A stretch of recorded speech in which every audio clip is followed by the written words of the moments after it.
हाल ही में न्यूज आई है कि यूएसए का एक और बैंक जिसका नाम है फर्स्ट रिपब्लिक फेल हो चुका है। यानी कि बैंक ने अपने हाथ खड़े कर दिए हैं कि अब हमसे बैंक ना संभलता, क्योंकि इनके बैड डेट्स इतने बढ़ गए हैं कि ये आम लोगों के सेविंग्स के पैसे जो बैंक में जमा थे वो तक वापस नहीं कर पा रहे। इस पूरे टॉपिक को हम डिटेल में आगे कवर करेंगे, लेकिन वीडियो में आगे बढ़ने से पहले मैं पूछूंगा आपसे एक सवाल।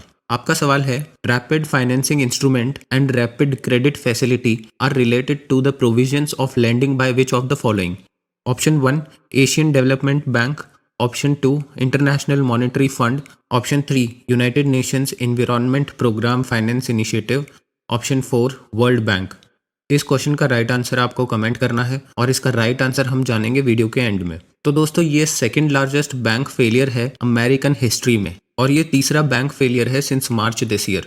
देखिए, ये बैंक ना कुछ महीने से ही बुरी हालत में था और फिर 2 महीने पहले ही इसे डूबने से बचाने के लिए 11 अलग अलग बैंक साथ में आए और इन्होंने पैसे लगाए। उन 11 बैंक ने टोटल $30 बिलियन इस बैंक में डाले, लेकिन फिर भी बैंक को बचा नहीं पाए। और इसी पिछले वीकेंड में अमेरिकन रेगुलेटर बैंक यानी कि फेडरल रिजर्व बैंक ने फर्स्ट रिपब्लिक को टेक ओवर किया और जेपी मॉर्गन चेज को इसके एसेट्स बेच दिए। लेकिन नोट करने वाली बात यह है कि क्या यूएस बैंकिंग क्राइसिस खत्म हो रही है या फिर ऐसे ही और भी बैंक्स डूबने वाले हैं। आप सबको याद होगा, ये सब शुरू हुआ था सिलिकॉन वैली बैंक से और फिर कुछ दिन बाद न्यूयॉर्क का दी सिग्नेचर बैंक डूबा और अब फर्स्ट रिपब्लिक बैंक डूब गया। हुआ क्या कि जैसे ही इस बैंक के डिपॉजिटर्स को पता चला कि बैंक की हालत खराब है, तो लोगों ने सडनली यहाँ से अपना पैसा निकालना शुरू कर दिया, जिसकी वजह से बैंक में एकदम से कैश की कमी पड़ गई। क्योंकि बैंक क्या करता है कि जो भी पैसे डिपॉजिटर्स उनको एज ए डिपॉजिट देते हैं, वो पैसे बैंक किसी और एसेट्स में लगाते हैं जहां से उनको भी रिटर्न मिले। लेकिन सडनली जब इतने पैसों की रिक्वायरमेंट हुई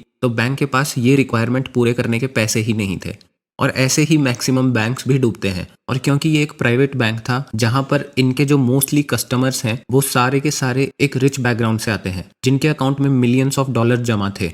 और जैन 2022 में इस बैंक के एक शेयर की कीमत थी $204, यानी कि इंडियन करेंसी में ये हो गए अराउंड 16,500 रुपीज। वहीं इस साल अप्रैल में इसकी एक शेयर की कॉस्ट सिर्फ $4 रह गई, यानी कि 326 रुपीज। तो आप सोच के देखो, इन्वेस्टर के 95% वेल्थ 2 सालों के अंदर वाइप आउट हो गई। ऐसा भी नहीं है कि बैंक ने अपने लॉसेस को कम करने की कोशिश नहीं की, इन्होंने खूब हाथ पांव मारे, एम्प्लॉयज भी फायर किए और जो इनके एक्स्ट्रा एक्सपेंसेस थे वो भी कट किए, प्लस इनको $30 बिलियन के डिपॉजिट भी मिले दूसरे बैंक से। लेकिन ये सब काम नहीं आया। वैसे मैं आपको बता दूं, अगर यूनाइटेड स्टेट्स का सेंट्रल बैंक चाहता तो इस बैंक को डूबने से बचा सकता था, क्योंकि जब सिलिकॉन वैली बैंक डूबा तभी इनके सेंट्रल बैंक को इनकी बैंकिंग सिस्टम में कई वीकनेस पता चली थी इनके मनी लैंडिंग पैटर्न को लेकर। लेकिन तब भी इन्होंने कोई प्रॉपर एक्शन नहीं लिया। और ये मैं नहीं कह रहा, ये खुद इनके सेंट्रल बैंक ने एडमिट किया है। यहाँ पर आप एबीसी न्यूज का आर्टिकल देख सकते हो, Federal Reserve says it failed in run up to Silicon Valley Bank collapse.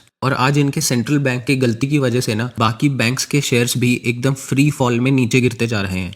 आप स्क्रीन पर देख सकते हो, एपी न्यूज का आर्टिकल है, bank stocks continue to fall following First Republic demise. और अगर हम शेयर्स की तरफ देखें तो वेस्टर्न अलायंस बैंक का शेयर 15% ड्रॉप हुआ और पैक वेस्ट का शेयर ऑलमोस्ट 28% टूटा। और ऐसा माना जा रहा है पैक वेस्ट बैंक अगला बैंक हो सकता है जो डूब जाए। नाउ मैं आपको बता दूं, आज के टाइम ना यूएस के बैंक ऑलमोस्ट $620 बिलियन के अनरियलाइज लॉसेस पर बैठे हुए हैं। अनरियलाइज लॉसेस दोस्तों वो लॉसेस होते हैं, फॉर एग्जाम्पल मान लो आपने एक शेयर खरीदा है 100 रुपीज का, ये सोच के कि आने वाले 10 दिन में आप शेयर को 110 रुपीज में बेच दो, लेकिन उसकी कॉस्ट गिर के हो जाती है 90 रुपीज। तो आपको यहाँ पे जो 10 रुपीज का लॉस है वो अभी तक आपका अनरियलाइज लॉस है। लेकिन जैसे ही आप सोचते हो कि ये और नीचे गिरेगा, इससे पहले मैं इसको बेच दूं, और जैसे ही आप उस शेयर को 90 रुपीज पे बेचते हो, तब वो 10 रुपीज आपका एक रियलाइज लॉस माना जाएगा। यानी कि बैंक्स ने ऐसे एसेट्स में इन्वेस्ट किया हुआ है जिनकी वैल्यू ही आज काफी गिर चुकी है। अगर वो इन एसेट्स को आज मार्केट में बेचते हैं तब वो लॉस एक रियलाइज लॉस होगा। और जहां तक कि मेरी अंडरस्टैंडिंग है, बहुत ही जल्द हमको यूएसए में एक बहुत बड़ा रिसेशन देखने को मिल सकता है, क्योंकि यहाँ लगातार बैंक्स क्रैश करते जा रहे हैं, इन्फ्लेशन रेट भी ऑल टाइम हाई पर है और फिर भी ये लोग यूक्रेन को अब तक $112 बिलियन की मदद दे चुके हैं, जो कि एक हार्ड अर्न मनी है इनके टैक्स पेयर्स की। आप क्या सोचते हो इस बारे में कमेंट करके बताएं। अब जान लेते हैं हम इस क्वेश्चन का राइट आंसर। तो इस क्वेश्चन का राइट आंसर है option 2 international monetary fund. Now यहाँ करते हैं हम इस वीडियो का एंड। अगर आपको वीडियो पसंद आया हो तो please like, subscribe, share and comment. Have a great day.